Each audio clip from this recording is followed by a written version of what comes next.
Hermanos, muy buenas noches. Tengo las 7 de la noche con un minuto. Hoy día es diciembre 20 del 2019. 5 días más estamos en lo que se conoce como Navidad.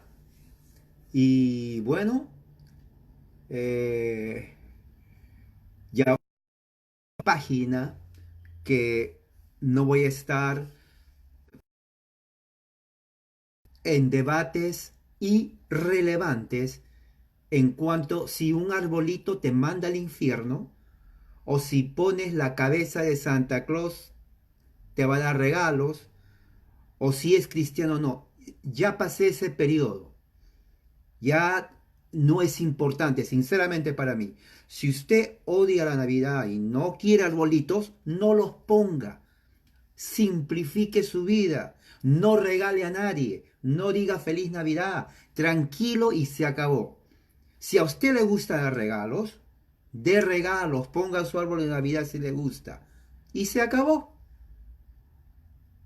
Pero no quiero que se enoje con su hermano, con su vecino, con el perro, con el gato, porque ellos ponen un árbol y el otro no. Hay cosas más importantes que eso, como por ejemplo el avance indiscriminado de la agenda liberal para imponer a la fuerza la teología del género. El marxismo, el socialismo, que está que entra en todos los gobiernos, especialmente en México, que lo están haciendo un desastre políticamente, económicamente. En Chile, ¿no? Hemos visto en Chile que cómo están destruyendo, en Argentina una economía que está por los suelos. Y así en cada país. Esos temas son importantes. Pero que si un arbolito está bien o está mal, es gordo, flaco y lo que sea, no me interesa, ni siquiera pierda su tiempo, porque es una verdadera pérdida de tiempo. Hay cosas más importantes.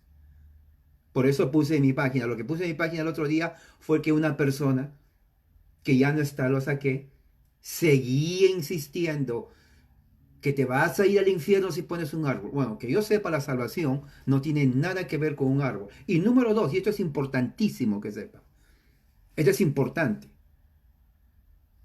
nunca en toda mi vida, ya cuando inclusive era católico o evangélico y hasta ahora, nunca he visto a nadie, y esto al menos que usted me lo compruebe, pero nunca he visto a nadie que se arrodille delante de un árbol de Navidad, le ponga velitas y ore: Santo árbol de Navidad, quiero que me des un regalo. Nunca. No hay. Yo no conozco a nadie. Si usted conoce a alguien que le ora a un árbol, hágamelo saber. ¿Por qué? Porque eso es idolatría. Una cosa es que no le guste poner, está bien, no hay ningún problema. Yo no pongo árbol. Ponía bastante y lo decoraba, no es nada malo. Pero otra cosa es decir: oh, es idolatría. No es idolatría. No lo es. Claro que no. Idolatría se convierte cuando uno adora al objeto. Puede ser el árbol, puede ser una piedra, puede ser un pajarito, un conejo, un perro, un gato. Hay idolatría. Pero si usted tiene un árbol en la esquina que no le hace mal a nadie, que está ahí con tela de araña, ¿cómo va a ser idolatría eso, hermano? No veo nada de idolatría ahí. Idolatría es adorar a lo que no es el verdadero Dios. Muy bien, esto es como introducción.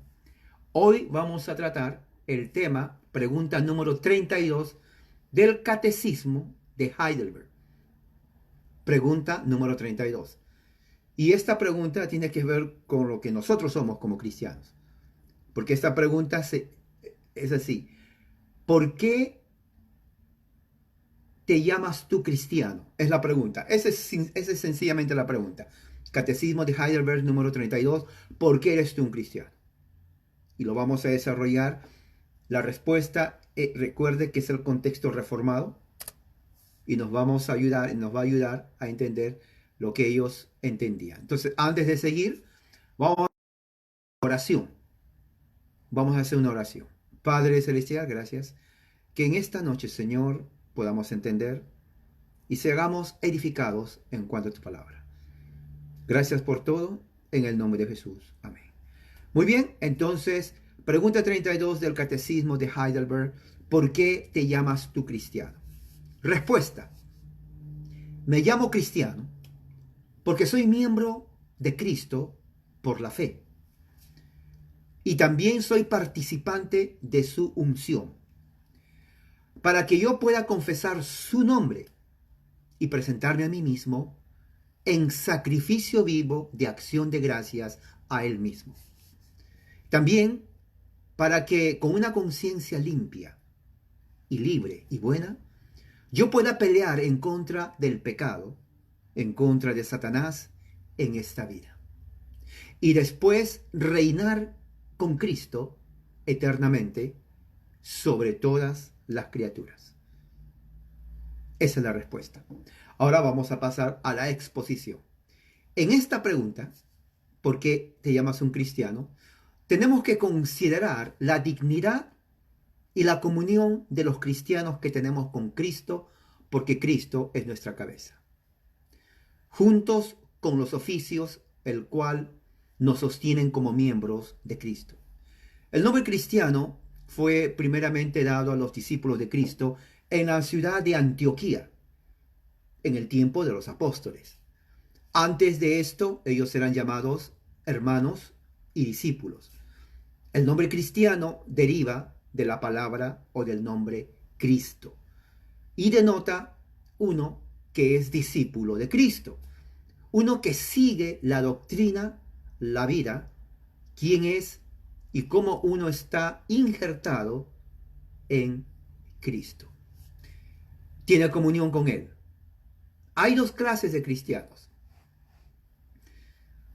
Aquellos que son aparentemente cristianos y otros que realmente son cristianos. Esto es muy importante saber. Ahora, esto es algo un poco delicado porque aunque es cierto que hay falsos cristianos y hay verdaderos cristianos, no se puede saber con certeza quiénes son los verdaderos, quiénes son los verdaderos. Ahora, alguien puede decir, pero por los frutos le conocemos.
Solo físico, pero adorar a un Dios falso. Ahora, porque no tiene un ídolo físico, ¿quiere decir que no es idólatra? Claro que lo es. Toda adoración que se ofrece a algo o a alguien que no es el verdadero Dios, escuche bien, adoración, es idolatría. Un ejemplo, todos tenemos fotos de nuestros familiares, hijos, padres, esposos, esposas, ¿no? Lo tienen ahí. ¿Es imagen de alguien? ¿Es idolatría? No. Al menos que usted ore a esa imagen.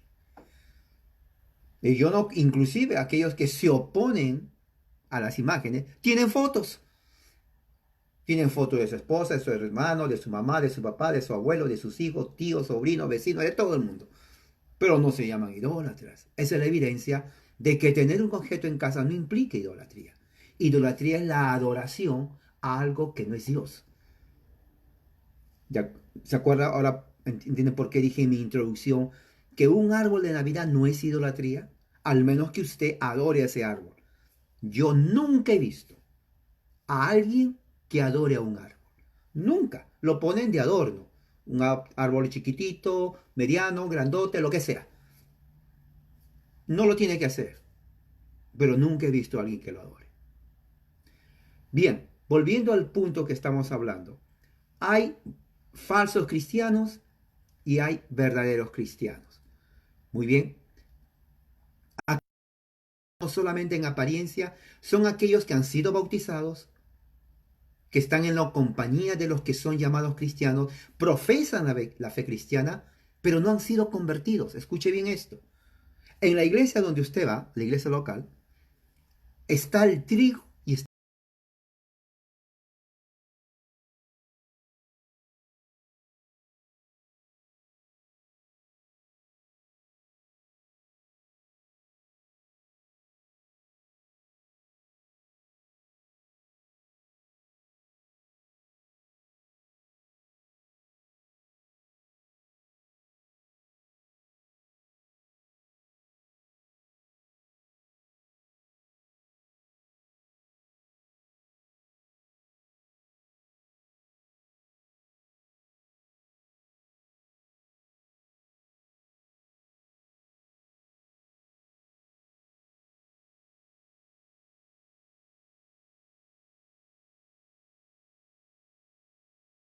ahí.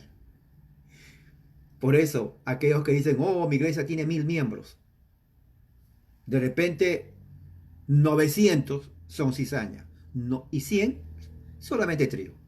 No se sabe, pero sí existe. Muy bien. Ahora, dice aquí mismo que el falso cristiano no tiene conversión, pero ¿quién conoce la conversión? Dios solamente conoce el corazón. Yo no tengo vista de rayos X para decir, oh, tú no eres cristiano. No puedo. No puedo hacer no puedo juzgar. No puedo, porque yo no sé. Pero existe cristianos que no son cristianos. Eso sí. Si sucede eso es porque son hipócritas. La palabra hipócrita significa que no son lo que dicen que son. Por eso se llama hipócrita, ¿no? Ah, Jesús dice, muchos son llamados, pocos escogidos. No porque alguien me dice, Señor, Señor, Señor, entraré en el reino de los cielos. Eso es muy importante, hermano. Los falsos le dicen al Señor, Señor, pero no implica que van a entrar al reino de los cielos. Por eso usted no puede decir, oh, no vienen a mi iglesia pentecostal y no son cristianos.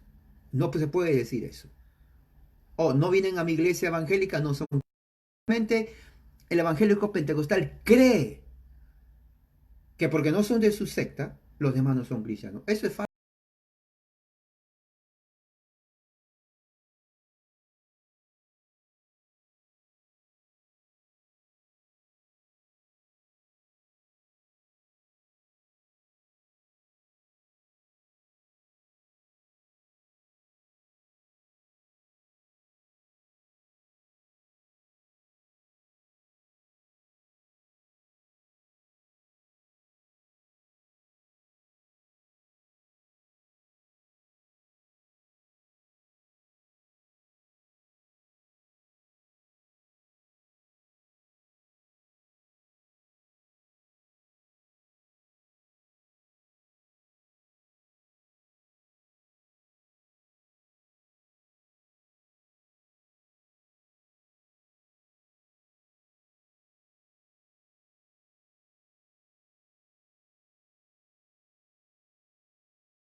tiene su propia idea de lo que es un cristiano.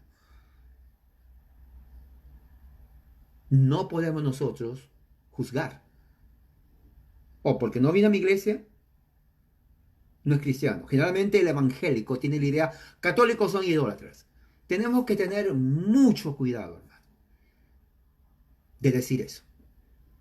Que hagan o practiquen algo que no esté de acuerdo con nosotros, o vivan de una forma que uno cree que no es cristiana, no implica que nosotros podamos decir no son cristianos.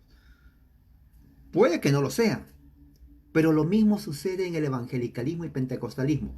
Si vamos a ir por eso, por las apariencias, tengo una lista larga en donde digo evangélicos no son cristianos, ni tampoco pentecostales son cristianos. Un solo ejemplo para ilustrar lo que digo. Tengo muchos años predicando como evangélico, cuando era evangélico, en todo tipo de secta y denominación pentecostal.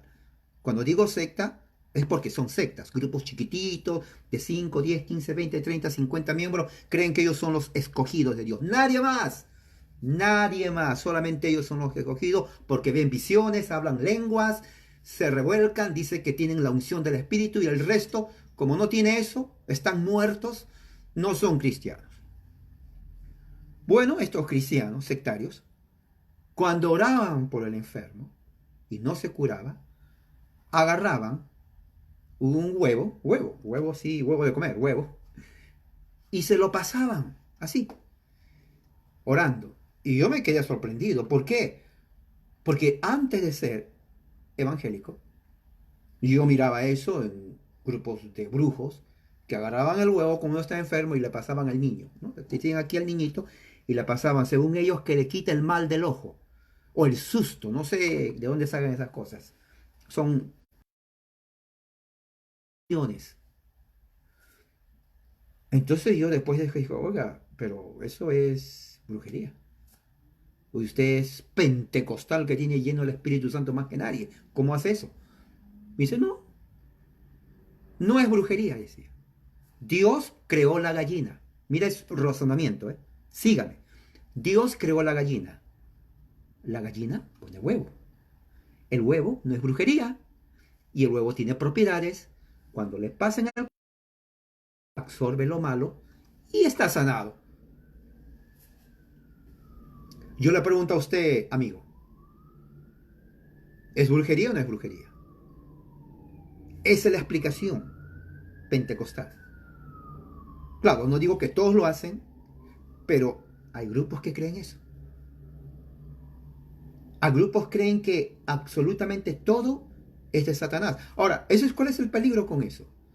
El peligro es que si todo lo malo es de Satanás, quiere decir que yo soy inocente. Claro, si Satanás es el que hace todo, yo soy inocente, y como soy inocente, pues yo no hice nada malo. Echen a la culpa a Satanás, ¿no? O producto de Satanás. O sea que él es inocente, porque si es de Satanás, él no es culpa de él. Oh, eso es por Satanás. O sea, también es inocente, porque si el culpable es Satanás, pues nadie es inocente. Estamos bien con Dios. Señor, perdona que pequé, pero es culpa de Satanás. No es mi culpa.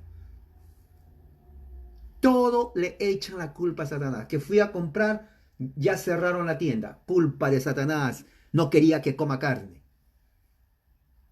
Sí, y no exagero, así piensan. Mire Facebook, está lleno de ignorantes. Sí, cantidad, cantidad. Eso es evangelicalismo popular, que aprendieron de sus pastores populares, porque eso no enseña las escrituras. No enseña las escrituras. Sigamos, aquellos que son verdaderamente cristianos no solamente son los que son bautizados y profesan la doctrina de Cristo, pero también son aquellos que poseen la verdadera fe. Eso es muy importante. Verdadera fe se entiende verdadera doctrina. Verdadera doctrina. Y declaran esto por los frutos de arrepentimiento, o que son ellos miembros del cuerpo de Cristo por la verdadera fe. Ahora, ¿por qué dice verdadera? Porque como ya estoy diciendo, existe miles, miles de sectas evangélicas en todas partes. México, Centro y Sudamérica está lleno de sectas. Y cada secta dice que es la verdadera. Por eso existen sectas, porque si no, entonces ¿para qué van a formar sectas si donde están bien? Forman sectas porque no me gusta ese pastor, no me gusta su cara, vamos a formar una iglesia. Bueno, no me gusta esa iglesia porque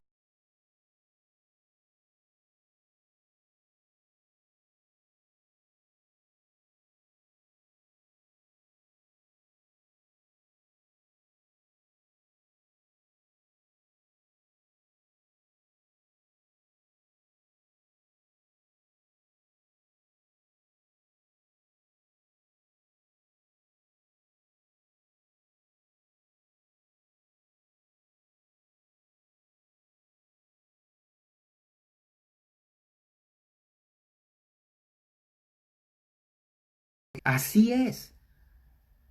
Hay la libertad, entre comillas, de irte allá, venir aquí, cruzar la pista y por fin no irte a ninguna parte, luego irte por allá. Ahora, no es tanto por las buenas razones, porque claro, si estás en un lugar donde la mayoría enseña doctrina falsa, mejor quédate en tu casa. Pero estoy hablando de aquellos que no tienen sentido de lo que significa la verdadera fe. Y como no tienen idea de lo que es la verdadera fe, van a diferentes lugares. Mire, hablando de los pentecostales, yo he conocido así literalmente en mi ministerio pentecostales que inclusive iban a reuniones de testigos de Jehová. Cuando yo les confrontaba, le digo, oiga, ¿cómo que va a los testigos de Jehová? Yo pensaba que usted era cristiana. Y me dice, sí, ellos son cristianos. Así me decía.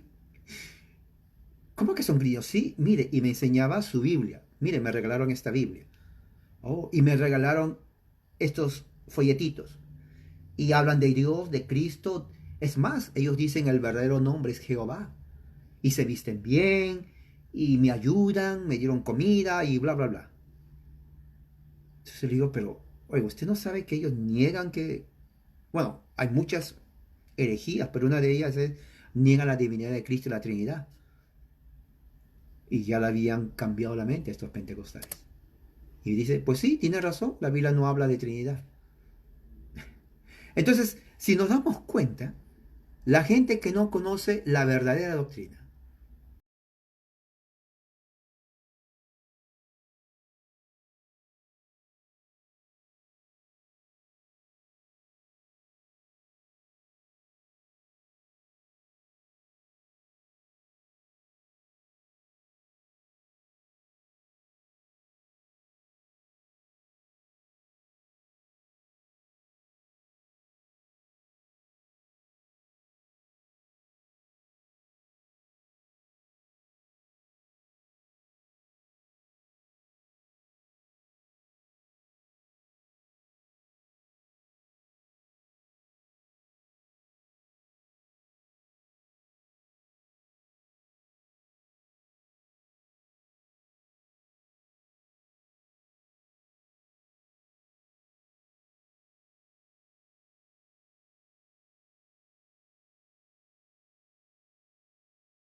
tienes, miren, ya las peleitas, las batallitas ahí, que se pelean. Porque yo hablo muchas lenguas, yo tengo el espíritu y la unción. A mí me revela Dios directamente, no necesito que nadie me enseñe. Yo tengo el espíritu. Duermo y me levanto con el espíritu. Ustedes están muertos, no conocen nada. Así, directo te lo dice. Esa ignorancia abunda. Esa ignorancia, eso abunda. Producto de una mala doctrina. El pentecostalismo, ¿cuándo nació? 1900, casi poco 100 años. 100 años. No existía esa secta antes. Si su abuela, si usted tiene una abuela que tenía 90 años, nació con la abuela. Así que no confunda su iglesia o su secta, que tiene pocos años, con la doctrina de las escrituras. ¿Ok? En el evangelicalismo generalmente existe eso. Si usted conoce evangélico, pregúntele, ¿cuándo nació tu secta? ¿Cuándo? ¿Quién lo fundó? No permita que le digan, oh, viene de Cristo. No, no, no, no viene de Cristo. Alguien la fundó. Alguien salió. No, no, no viene de Cristo. Pregúntele y va a ver. Sigamos. Dice, aquellos que son cristianos son miembros por la verdadera fe. Son participantes de la unción de Cristo. Todo verdadero cristiano también lo son en apariencia, porque Él dijo que su luz brille delante de los hombres para que vean tus buenas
de Cristo.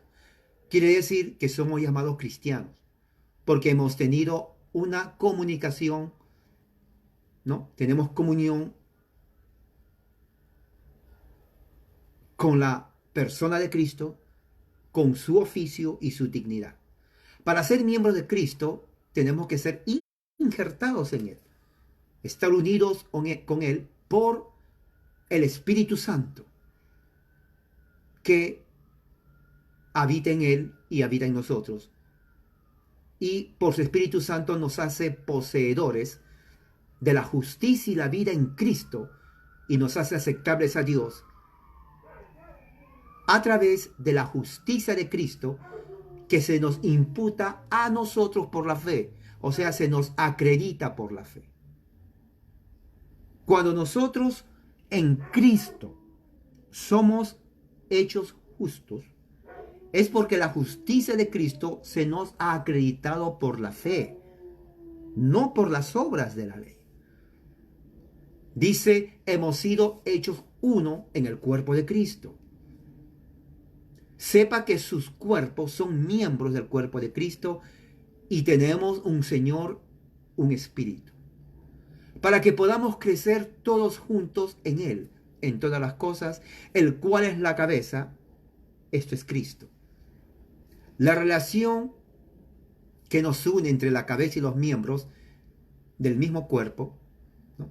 Es increíble, porque la ilustración que Pablo pone de la cabeza del cuerpo es exactamente la unión que hay entre Cristo y su iglesia. Los miembros somos nosotros. Primero, así como los miembros de un cuerpo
perfecto y poderoso.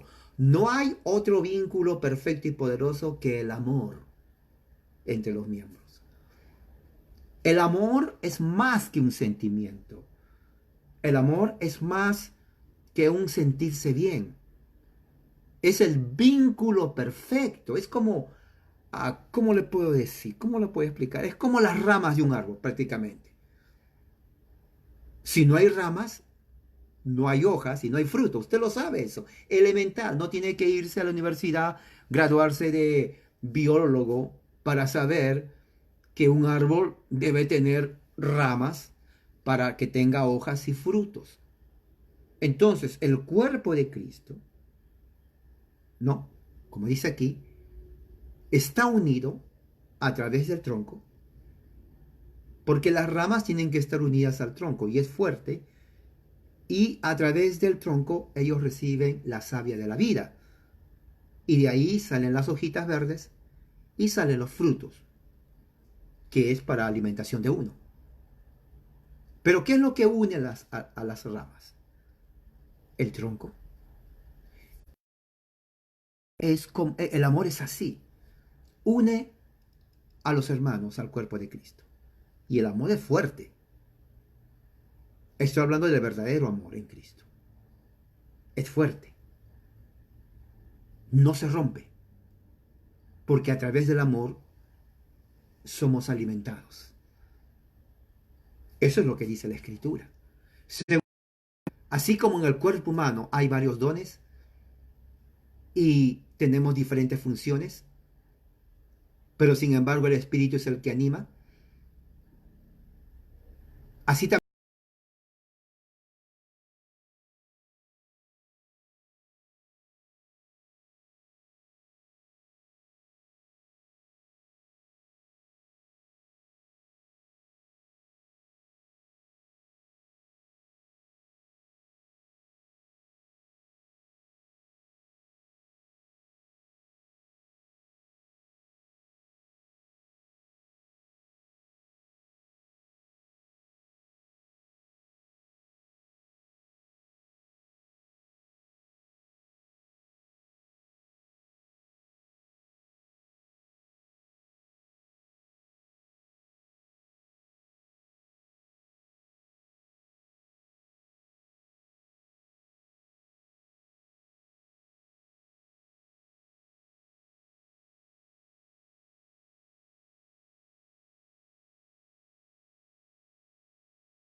fue señalado por el Padre. Nadie más. ¿Por qué y cómo y en qué momento un hombre mortal y pecador como el Papa se autodeclara vicario de Cristo cuando él no tiene ningún poder bíblico? Es un hombre común y corriente, va a morir, es pecador, y por más que sea un santo, porque sabemos que la mayoría de los papas han sido degradantes, como el actual, es un comunista, ateo, marxista, él dice creer en Dios, pero no en el Dios de la Biblia, ¿no? Jesuita, ¿no? O sea, es un bueno para nada. Aunque haya un papa moralmente bueno, impecable, sigue siendo pecador y no tiene poder como Cristo para darnos dones. Eso de vicario no existe en las escrituras. Eso fue un invento teológico de la Iglesia romana para concentrar el poder en el papado, que no tiene realmente poder ni autoridad de las escrituras. Se desarrolló cuando el obispo de Roma se declara así, lo cual es antibíblico. Se hubiera quedado como obispo de Roma nada más, pero él quiso ser el obispo principal. El obispo principal se llama arc, en griego, significa principal, el más grande de los obispos. O sea, un arzobispo es el más grande de los obispos.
Solamente son los protestantes que no lo aceptamos, sino muchos católicos. Cristo es nuestra cabeza en tres aspectos. Uno, respecto a la perfección de su persona, porque Él es Dios y hombre, excelente y sobrepasa a todas las criaturas en los dones, aún en lo que se refiere a su naturaleza humana. En Él, en Cristo, según Colosenses 2.9, habita toda la plenitud de la deidad y somos completos en Cristo. Colosenses 2.9, el que está en Cristo está completo. No necesitamos, como dicen los amigos pentecostales, hablar en lenguas. Oh, te necesitas otra gracia, hablar en lenguas. ¿Para qué? Oh, porque si no tienes el bautismo del Espíritu. Eso es herejía. Porque en Cristo, una vez que usted está en Cristo, ya está suficiente. Está completo en Cristo.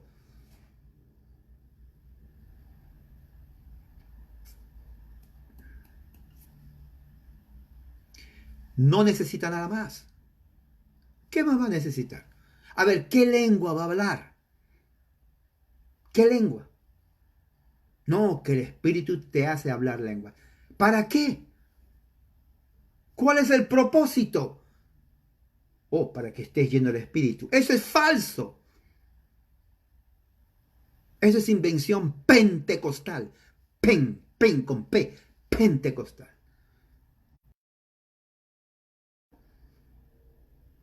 Y no se asombre usted. Yo veo a algunos que dicen,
a su cuerpo, que es la iglesia.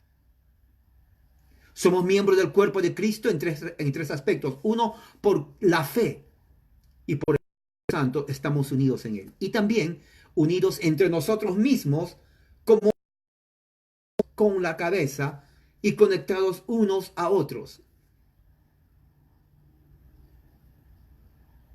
Y es necesario, como cuerpo de Cristo, que estemos unidos en amor. Es necesario. Porque si nos separamos del cuerpo, también nos separamos de Cristo. ¿Sabía usted eso? Por eso que las divisiones en la iglesia, el sectarismo en la iglesia, es peligroso. Yo no puedo, nadie puede decir, ¿saben qué? No me gusta esa iglesia, mañana fundo mi iglesia. Le voy a llamar el único camino al cielo. ¿Qué autoridad tiene usted para fundar una iglesia así? No tienen una autoridad. No tiene ninguna autoridad. Al separarse está creando división, sectarismo. Está rompiendo el cuerpo de Cristo. Se está separando de la cabeza que es Cristo. Miles de sectas evangélicas en México, país grandísimo, Centroamérica, pequeños países ahí, y Sudamérica.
Cuando a mí me dicen, oh, él también es hermano, yo no creo. Antes creía, antes. Ahora ya no. Porque dicen, hermano, le dicen a cualquiera ahora. A cualquiera es la verdad. Yo no sé si es hermano. No, pero sí, yo le he visto saltando y gritando y haciendo las manos así. Pues, eso no implica que es hermano. Para nada, no me sorprende ni me impresiona. De verdad, no me impresiona. Tengo que conocer a la persona. Tengo que saber su teología. En Facebook dice, oh, solamente soy cristiano, no pertenezco a ninguna denominación. Cuando me dicen eso, yo le tengo más miedo a él que a un ateo. Sí, porque el ateo yo sé que es ateo, pero el que me dice, oh, yo soy cristiano y nada más. Oh, hay un peligro ahí. Hay un peligro ahí. El mormón se cree cristiano, testigo se cree cristiano, unitario se creen cristianos. Yo no sé, no lo conozco. Tengo que conocer a la persona, qué es lo que cree, para recién yo le doy la diestra como símbolo de hermandad. Entonces, no, pero él pertenece a la iglesia del séptimo cielo que está en la esquina, debe ser cristiano. Usted no sabe. Si es así, dígale hermano a un católico romano, porque la iglesia católica romana es la más antigua de todas. Sí, si usted le va a estar diciendo hermano a cualquiera que le dice que es hermano, dígale hermano al católico. Le desafío. Lo puedes decir, oh no, yo no digo católico porque ellos adoran a la Virgen María. Su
que somos renovados en el Espíritu y gobernados por Cristo, se nos atrae hacia Él, a la fuente de todas las cosas buenas, para que al menos nosotros continuemos en Él y podamos seguir teniendo vida como miembros.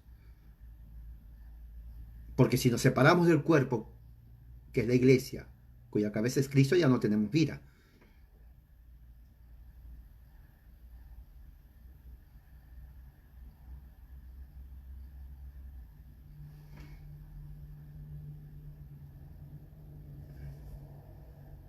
Ya que hemos visto entonces qué significa ser miembro del cuerpo de Cristo y en qué manera nosotros somos miembros, también es más claro que veamos lo que significa ser participantes, ser ungidos de Cristo.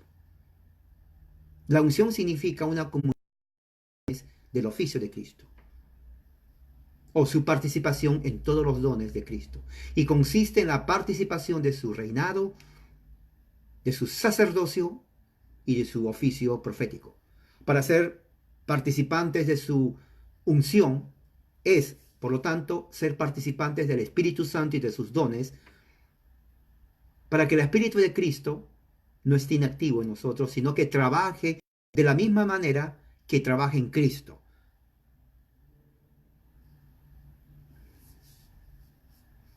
Además, es a través de su Espíritu Santo que Cristo nos comunica su oficio profético, sacerdotal y de reinado. La dignidad profética por la cual somos nosotros los cristianos es un entendimiento, reconocimiento y confesión de la verdadera doctrina de Dios necesaria para nuestra salvación. Quiere decir que tenemos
que rompan la Biblia. Sí, que no tengan Biblia. Toda la Biblia es doctrina.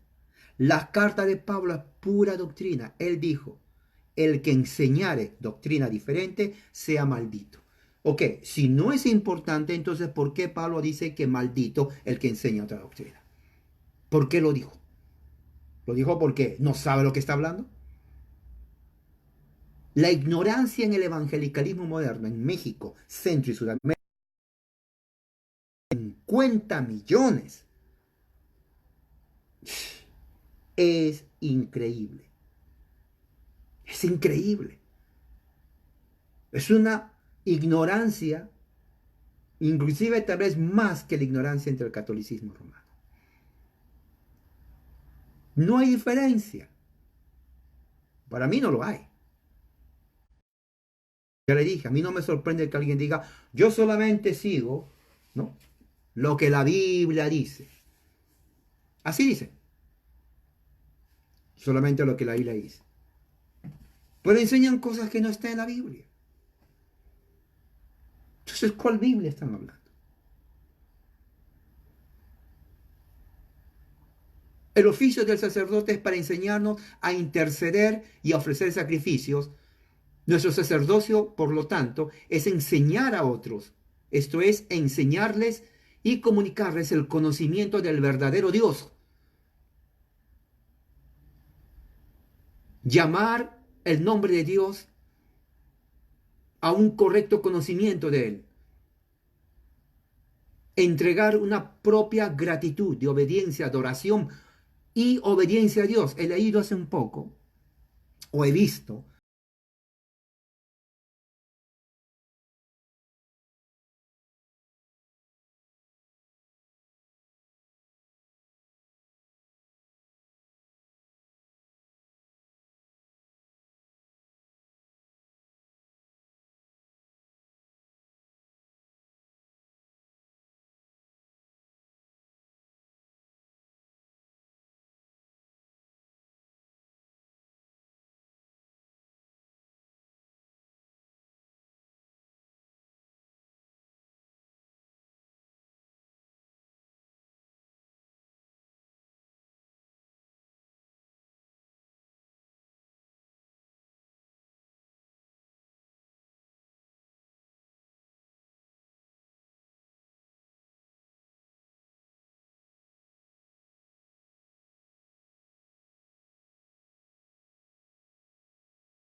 bueno es alabarte, Señor, y cantar salmos a tu nombre, oh Altísimo.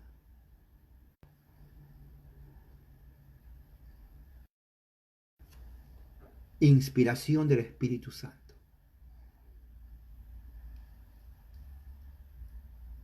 Eso es de las Escrituras.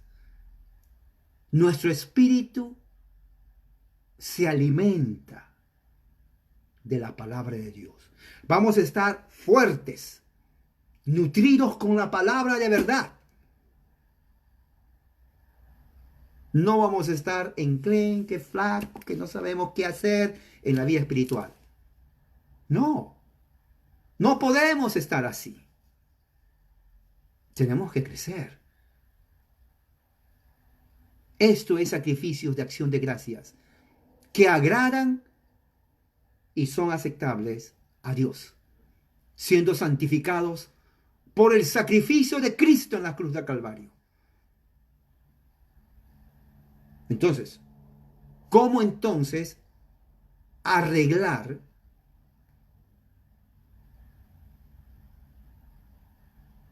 cómo arreglar toda la liturgia en las congregaciones o sectas evangélicas que no saben cómo adorar a Dios?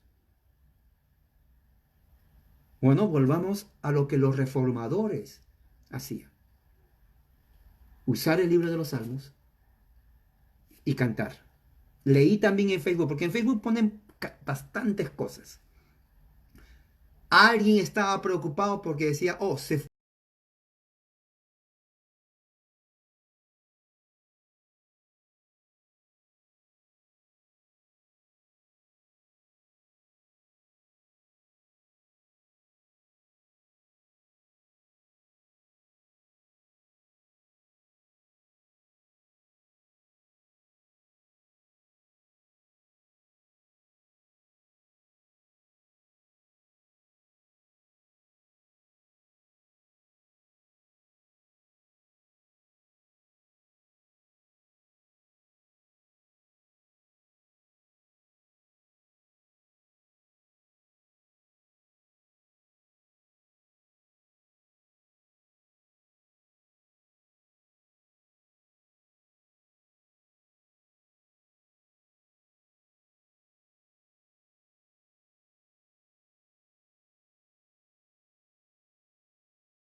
nada de la Biblia es lo que enseñaron los reformadores. Eso no existe en el evangelicalismo. El evangelicalismo, vuelvo a repetir, ya lo he repetido 150, es fácil, 151 veces.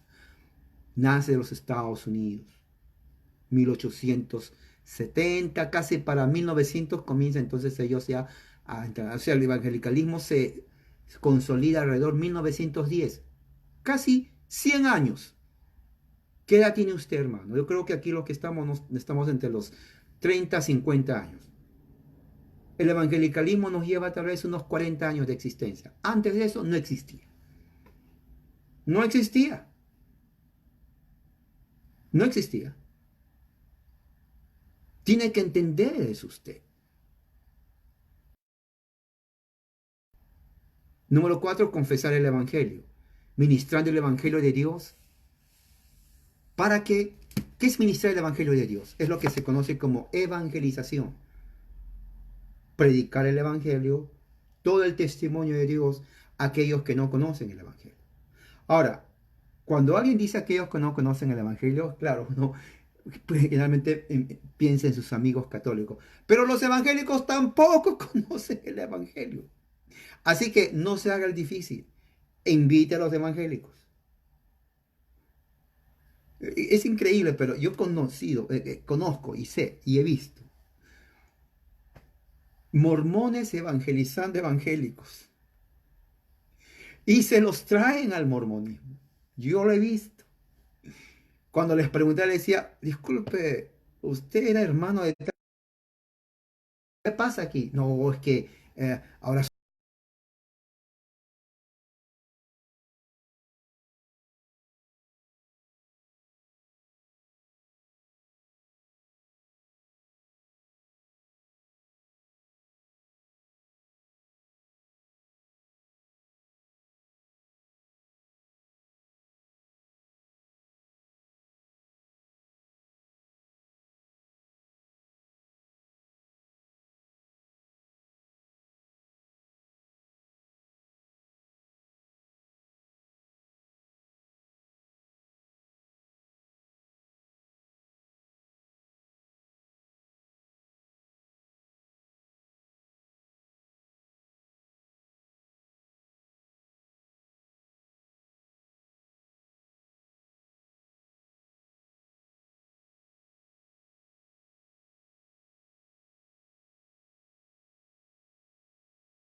me me dice de una falta de conocimiento teológico y bíblico en grupos y congregaciones evangélicas.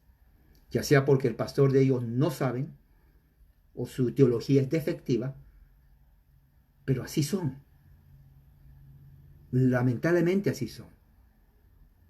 Entonces, es muy importante que usted que entienda eso. O sea, no se quede con la idea, bueno, ya es suficiente, yo soy evangélico y se acabó. No, no se acabó.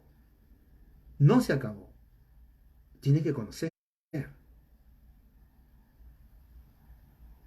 La teología reformada es sólida, completa, robusta,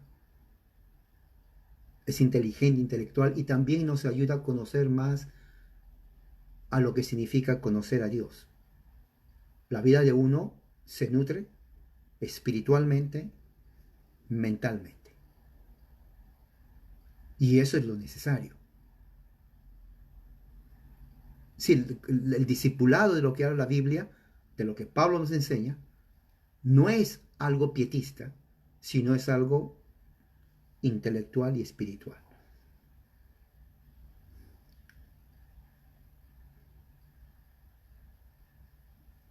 Bueno, vamos a acabar aquí. Quiero acabar con esto. El sacrificio de Cristo difiere de nuestro sacrificio a Dios en que Cristo se ofreció en sacrificio de adoración, de acción de gracias y propiciación. Nosotros ofrecemos sacrificios de acción de gracias, no de propiciación. Es imposible.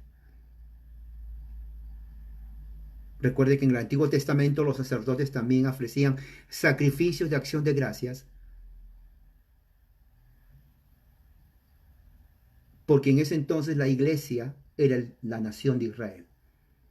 La iglesia siempre ha existido en la nación de Israel. Recuerde que iglesia es un término español que significa en hebreo kahol, que significa congregación. La congregación después de Cristo es la misma. O sea, siempre ha continuado la iglesia de Dios. Y siempre se ha caracterizado por ofrecer sacrificios de acción de gracias. Entonces, por eso cuando oramos, tenemos que ofrecer sacrificios de acción de gracias a Dios por todo lo que Él nos ha dado, ya sea en forma personal o cuando está en la congregación con los hermanos. Sacrificio de acción de gracias es importante, hermano. Eso es lo que nos enseñan las Escrituras.